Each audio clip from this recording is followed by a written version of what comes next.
샬롬 할렐루야. 요한 1서 2장 24절입니다. 너희는 처음부터 들은 것을 너희 안에 거하게 하라. 처음부터 들은 것이 너희 안에 거하면 너희가 아들과 아버지 안에 거하리라. 그가 우리에게 약속하신 것은 이것이니 곧 영원한 생명이니라. 요한 1서 15, 16절입니다. 이 세상이나 세상에 있는 것들을 사랑치 말라. 누구든지 세상을 사랑하면 아버지의 사랑이 그 안에 있지 아니하니 이는 세상에 있는 모든 것이 육신의 정욕과 안목의 정욕과 이생의 자랑이니 다 아버지께로부터 온 것이 아니요 세상으로부터 온 것이라. 아멘. 3차 영혼요 8번째 육신의 정욕과 안목의 정욕입니다. 요한일서 2장 15, 16절에 이 세상이나 세상에 있는 것들을 사랑치 말라. 누구든지 세상을 사랑하면 아버지의 사랑이 그 속에 있지 아니하니 이는 세상에 있는 모든 것이 육신의 정욕과 안목의 정욕과 이생의 자랑이 다 아버지께로 쫓아온 것이 아니요 세상으로 쫓아온 것이라 했습니다. 이 세상도 세상에 있는 것들도 모두가 썩어질 육의 것이며 이러한 육의 것을 사랑하는 이상은 영으로 들어갈 수가 없습니다. 그런데 위의 말씀을 보면 육을 벗어버리라는 말은 결국 육신의 정욕, 안목의 정욕, 이생의 자랑을 버리라는 말과 같음을 알 수가 있지요. 그러면 이 세 가지는 무엇을 의미하는 걸까요? 육신의 정욕, 안목의 정욕, 이생의 자랑이란 쉽게 말해서 사람으로 하여금 썩어질 육을 취하게 만드는 원동력과 같은 것입니다.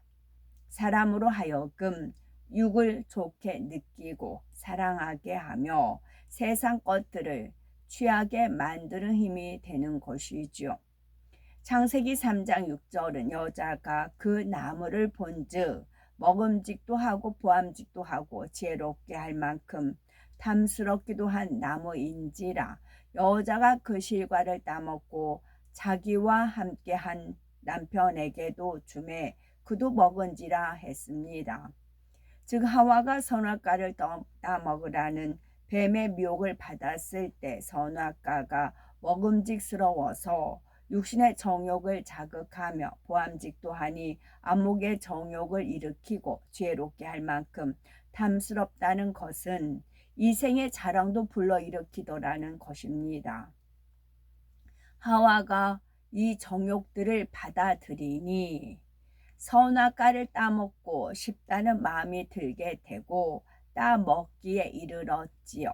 예전에는 하나님을 거역할 마음이 전혀 없었는데 맛있어 보이고 아름답게 보이고 하나님과 같이 지혜를 얻고 싶다는 정욕들이 동하니 이 정욕들이 하나님을 거역하고 범죄하도록 하와를 충동질하는 겁니다.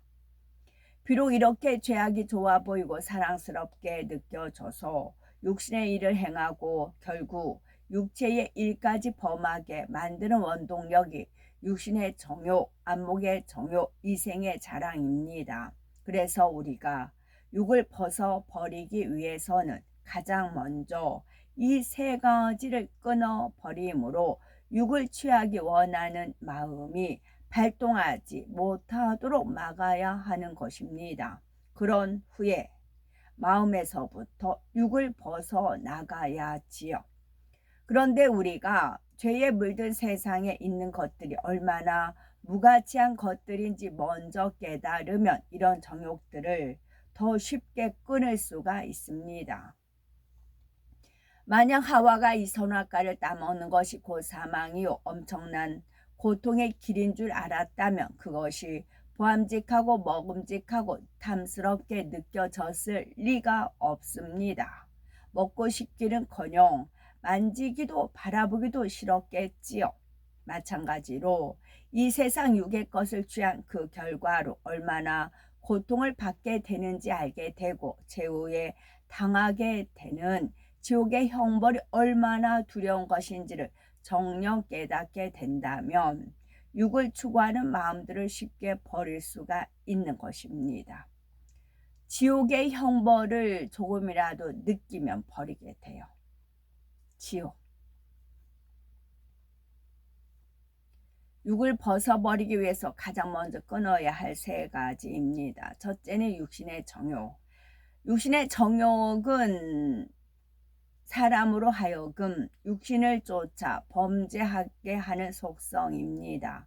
예를 들어서 아직 술을 끊지 못한 초신자의 마음에는 술 취하기 원하는 육신의 일이 남아 있습니다. 그런 사람에게 육신의 정욕이 동하게 되면 술을 마시고 싶은 욕구가 강하게 작용합니다. 술 취하려는 육신의 정욕이 사람을 충동질해서 실제로 술을 마시는 육체의 일을 행하기까지 이끌어가는 것이죠. 그런데 비록 초신자요 믿음이 여리다 해도 기도를 충만히 하고 성도의 교제를 통해 은혜를 받으며 성령이 충만할 때는 육신의 정욕이 쉽게 동하지를 않습니다. 마음 한편에 육신의 정욕이 생긴다 해도 즉시 진리로 물리칠 수가 있지요. 그런데 기도를 쉬고 성령의 충만함이 떨어지면 원수마귀 사단으로 하여금 육신의 정욕을 부추길 수 있는 틈을 내어주게 됩니다. 그러면은 원수마귀 사단은 성령 충만함이 떨어지기를 기다려요. 기다리고 성령 충만함이 떨어질 상황, 여건, 그런 조건들을 자꾸 던지죠. 그래야 지 밥이 되잖아요. 우리는 반대로 틈을 주지 말아야 됩니다. 그래서 깨어 근신하여 기도를 해야 되는 겁니다. 그래서 육신의 정욕을 차단하기 위해 중요한 것은 성령 충만함을 잃지 않으므로 육을 취하려는 마음보다 영을 추구하려는 마음을 강하게 유지할 수 있도록 자신을 지켜야 한다는 것입니다. 육신의 정욕을 차단하기 위해서 중요한 것은 아무리 기도 충만히 하고 말씀을 무장해도 육신의 정욕을 계속 받아들이면 안 된다고요. 우선은 육신의 정욕을 차단하고, 그러면 육신의 정욕을 차단하는 것이 중요한 것은 성령 충만함을 잃지 않으므로 육을 취하려는 마음보다 영을 추구하려는 마음이 강하게 유지하도록 할 수 있도록 자신을 지켜야 한다는 것입니다. 불같은 기도는 쉬지 않아야 되고 베드로전서 5장 8절에 근신하라 깨어라 너희 대적 마귀가 우는 사자같이 두루 다니며 삼킬 자를 찾나니 한 대로 항상 영적으로 깨어 있어야 하는 것입니다. 스스로 믿음이 있다 생각하는 일꾼들이라 해도 이 말씀을 명심해야지요. 아무리 바쁘게 하나님의 일을 하고 있다 해도 기도를 쉬게 되면 성령 충만이 떨어지게 되고 육신의 정욕이 틈탈 길을 열게 됩니다. 그래서 마음으로 범죄하기도 하고 자칫하면 육체의 일을 행하게 되기도 합니다. 기도를 쉼으로 하나님의 일을 이룬다 하면서도 육신의 생각이 동원되어 잘못된 길을 택하기도 하지요. 그러기에 하나님의 아들이신 예수님께서도 이 땅에서는 결코 쉬지 않는 기도의 본을 보여주셨습니다. 예수님께서는 때로는 잡수실 시간이나 주무실 시간조차 없을 정도로 바쁘셨지만 결코 기도를 쉬지 않으심으로 항상 아버지 하나님과 교통하시며 그 섭리를 이루어 가셨지요. 두 번째, 안목의 정욕. 안목의 정욕은 눈으로 보고 귀로 듣는 것을 통해 마음이 동요되고 육의 것들을 추구하게 만드는 속성입니다. 사람은 태어나서 성장하는 동안 보고 듣고 느끼는 일련의 과정을 통해 안목의 정욕이 들어오게 됩니다. 곧 보고 듣는 모든 것이 마음에 작용하여 느낌으로 와 닿고 그로 인해 안목의 정욕이 생기는 것이지요. 한 번도 느껴보지 못한 것은 아무리 보고 듣는다 해도 별 느낌이 오지 않습니다. 예를 들어서 붉게 잘 익은 사과의 맛이 얼마나 부드럽고 달콤하던지 하고 감탄한 말을 들었다고 합시다. 이때 사과라는 것을 본 일도 먹어본 일도 없는 사람은 그런 말을 들어도 식욕이 동하지 않습니다. 그러나 이전에 잘 익은 사과를 먹어보았고 맛있다고 느꼈던 사람은 이런 말을 들으면 벌써 입안에 침이 고이게 되지요. 예전에 먹어봤던 기억이 떠오르고 다시 맛보고 싶다는 욕구가 생기는 겁니다. 그 욕구가 강하게 작용하면 시장에 가서 사 먹는 행동으로 나오기도 하지요. 안목의 정욕도 마찬가지입니다. 어떤 것을 볼 때 육의 느낌과 함께 받아들여 놓으면 다음에 비슷한 장면을 볼 때 이전과 같은 느낌을 이끌어냅니다. 직접 보는 것이 아니라 그에 관한 말을 듣기만 해도 예전의 느낌이 기억나고 그로 인해 안목의 정욕이 유발될 수가 있지요. 안목의 정욕을 차단하지 않고 계속 받아들이면 육신의 정욕을 유발하게 되고 그러면 결과적으로 죄를 범하게 되는 것입니다. 성경에 보면 다윗 왕이 안목의 정욕을 받아들임으로 큰 연단을 자초한 장면이 나옵니다. 다윗이 높은 곳을 거닐다가 한 여인이 목욕하는 장면을 보게 되었는데 심히 아리따워 보였다 했지요. 여인이 목욕하는 장면을 보았다 해도 즉시 고개를 돌리고 보지 않으면 더 이상의 범죄로 발전하지 않을 수 있습니다. 그런데 다윗은 그러지 않고 보는 것을 통해 안목의 정욕을 받아들였지요. 이로 인해서 육신의 정욕이 동하게 되므로 그 여인이 남의 아내인 줄 알면서도 취하게 되었고 나중에는 이 사실을 숨기지 않고 충성된 백성을 이방인의 손에 죽게 하는 살인하는 죄까지 범하게 됩니다. 그 결과 하나님께 심히 책망을 받았을 뿐 아니라 회개한 후에도 죄에 대한 큰 보응으로 많은 수치와 연단을 받아야 했습니다.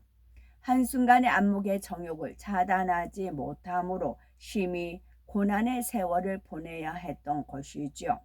여호수아 7장에 나오는 아간 역시 안목의 정욕으로 인해서 사망의 길로 갔던 인물입니다. 가나안을 정복하는 과정에서 여리고성을 공략할 때 하나님께서는 그 성에서 얻는 모든 전리품을 하나님께 돌리도록 명하셨지요. 그런데 아간은 전리품 중에서 아름다운 외투와 은과 금덩어리를 보고 그만 안목의 정욕이 틈타서 몰래 감춰두었던 것입니다. 이 한 사람의 범죄로 인해 하나님께서 이스라엘을 외면하게 되었고 이스라엘은 다음 전투에서 많은 사상자를 내고 패전하고 말았습니다. 아간 자신도 그 범죄가 밝혀짐으로 비참한 죽임을 당하게 되었지요. 순간적으로 안목의 정욕이 틈타서 탐심을 쫓아 도적질하기에 이르렀는데 그 결과는 돌이킬 수 없는 사망의 길이었던 것입니다. 그러므로 육을 버리기 위해서는 먼저 안목의 정욕을 철저히 차단해야 합니다. 진리가 아닌 것은 보지도 듣지도 말아야 하며 진리 비진리의 것들을 접할 만한 장소는 아예 가지도 않는 것이 좋습니다. 아무리 기도를 쉬지 않고 금식하고 절야하며 육을 뽑아 버리고자 애를 쓴다 해도 안목의 정욕을 차단하지 않고 있으면 육신의 정욕이 더 힘을 받고 발동하는 것입니다. 그러니 육이 쉽게 버려지지도 않고 죄와 싸우는 것이 어렵고 힘들게만 느껴지지요. 비유를 들어 전쟁에서 성 안의 군사들이 성 밖으로부터 지원군이나 군사 물품을 계속 공급받으면 계속적으로 싸울 수 있는 힘을 얻게 됩니다. 우리가 성 밖에서 아무리 공격을 해도 성 안의 적군을 멸하기가 쉽지 않은 것입니다. 그러니 성 안의 적군을 멸하려면 먼저는 성을 포위하고 지원군과 식량, 무기 등을 공급받지 못하도록 완전히 차단을 해야 하지요. 그렇게 차단한 상태로 계속 공격을 하면 결국 성 안의 적군이 소멸되는 것입니다. 여기서 성 안의 적군이 자기 안에 빚을 곧 육이라고 하면 성 밖의 지원군은 안목의 정욕입니다. 지원군을 차단하듯이 안목의 정욕을 철저히 차단해야 기도하고 금식하며 죄를 벗으려는 노력이 신속하게 결실을 맺게 되는 겁니다. 좀 더 쉬운 비유를 들면 더러운 물이 담긴 그릇 안에 깨끗한 물을 계속 채워 넣으면 결국은 깨끗한 물로 변하게 됩니다. 그러나 만약 깨끗한 물을 채워 넣으면서 동시에 더러운 물도 함께 부으면 아무리 시간이 가도 그릇 안에 물이 깨끗해지기는 어려운 것입니다. 마찬가지로 안목의 정욕을 통해 육을 계속 받아들이게 되면 성결되기 위해 아무리 노력해도 변화가 더디게 되지요. 혹시 우리 중에 죄 버리는 것이 힘들다라고 하는 분이 계신다면 한번 생각해 보시고 보고 듣고 계속해서 안목의 정욕을 취하면서 죄를 버리기 어렵다고 하지는 않으시는지 살펴봐야 됩니다. 안목의 정욕을 차단하는 것은 자기 의지로도 얼마든지 가능한 일입니다. 못 버리는 것이 아니고 안 버리는 것이죠. 안목의 정욕과 육신의 정욕을 철저히 차단하시고 그리고 속히 마음에 있는 죄성들을 다 벗어버리고 깊은 본성 속에 있는 거 미세한 육의 것들까지도 다 발견하여 벗어버리고 그래서 아버지 하나님의 사랑과 축복을 마음껏 누리시는 복된 우리가 되셔야죠. 아멘. 샬롬.